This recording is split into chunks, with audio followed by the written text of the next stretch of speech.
Hey guys, hey Xtreme. Since we don't have training in the holidays, I've decided to make a conditioning video for you guys. So when you get back to training, it won't be such a big shock if you don't condition over the holidays. And this is to keep up your fitness and to keep up your strength. So when you get back to training, you won't be really sore the next day after. Okay, so we'll start off with the core, which is this bit and down here. Okay, and for your core exercises, one of them you can do is push-ups. Okay, you should start off with about 10 or 15 and then increase by 5 if it gets too easy. Okay, so when you do a push-up, you need to be sucking in. Your back should be round, and then you should put your hands shoulder width apart like this. Okay, and then you put your feet out, squeeze this muscle and these muscles, squeeze your knees, and you go down, hold for 2, and back up. When you go down, you should be going down so your nose touches the ground, and you should be holding it for 2 and then coming back up, then going down again and coming back up. Okay, now we'll go on to wide push-ups. Wide push-ups are when your hands are over shoulder width apart, so we're here. See, my shoulder line's there and it's over it. Okay? So when you do shoulder width over shoulder width, it's the exact same. You should be squeezing all these muscles in here. So it should look like this. Okay? And you go down and back up. You also hold these for 2 seconds when you get down to the ground, and your nose should be on the ground. Okay. Now we'll do closed-in push-ups. So when you do the closed-in ones, for the first ones you should go like this, and shoulders should go down and back up. So when you do it, instead of going out, your shoulders should come into your body and back up.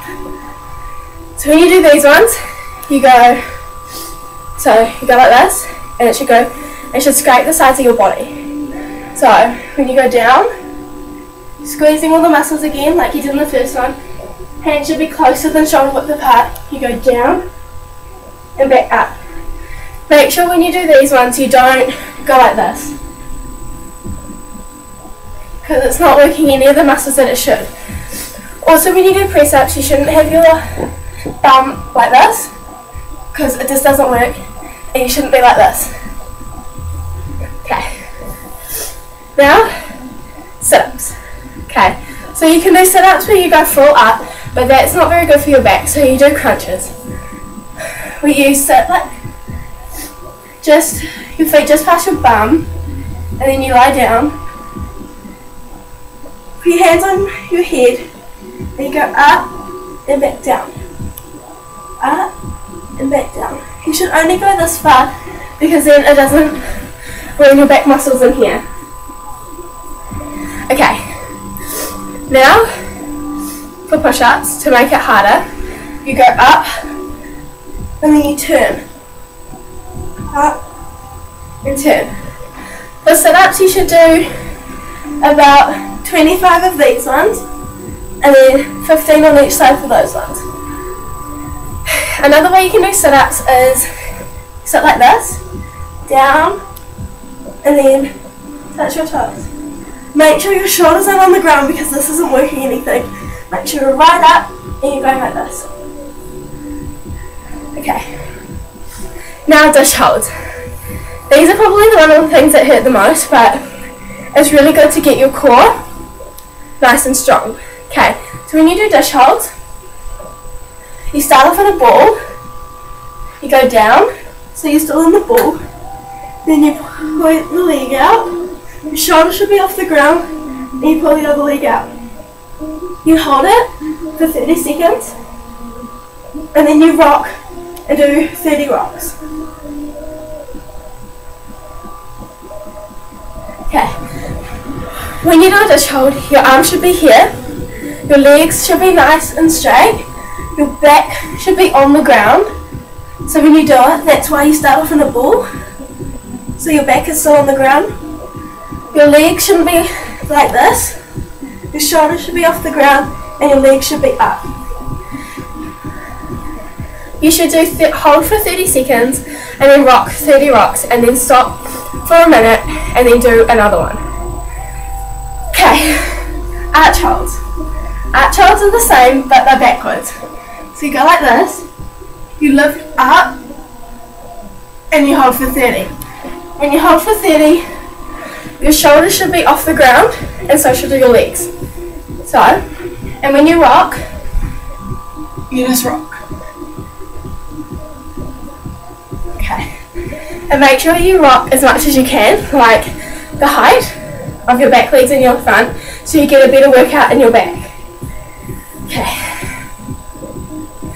Another thing you can do when you're doing dish rocks is you do these. Okay. So these are just opposite arm, opposite leg.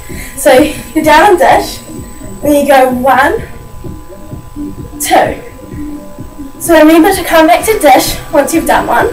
So you go 1, and down to dish. The other side, down to dish. Okay? These should work in here and around here. So pretty much your whole core should be working when you do those. Okay. For arches, you can do Supermans. Okay, so Supermans are just, you go down, and you're lifting 1. Okay? These should be working in here. This area. Okay, so once you've done that, you can go on to burpees. Burpees tire you up. I'm not going to lie, they do. Okay, but when you do a burpee, you can't see me. Okay, so when you do a burpee, you should be jumping and you should be landing through your toes. So when you land through your toes, you should go like this. Okay, you point and you land through your toes. Okay, so when you point, see I don't make a sound. So when you jump up, you should be jumping, pointing through your toes, go down, out, into your nice push-up position, back in, and up. Okay? You should do about 45 of those, and if it's too hard, only do 30, and if it's too easy, increase to 50. Okay. So that's all the core ones at the moment. I'll get some more up later, but this is my first video for core, so I hope you guys like it. Bye!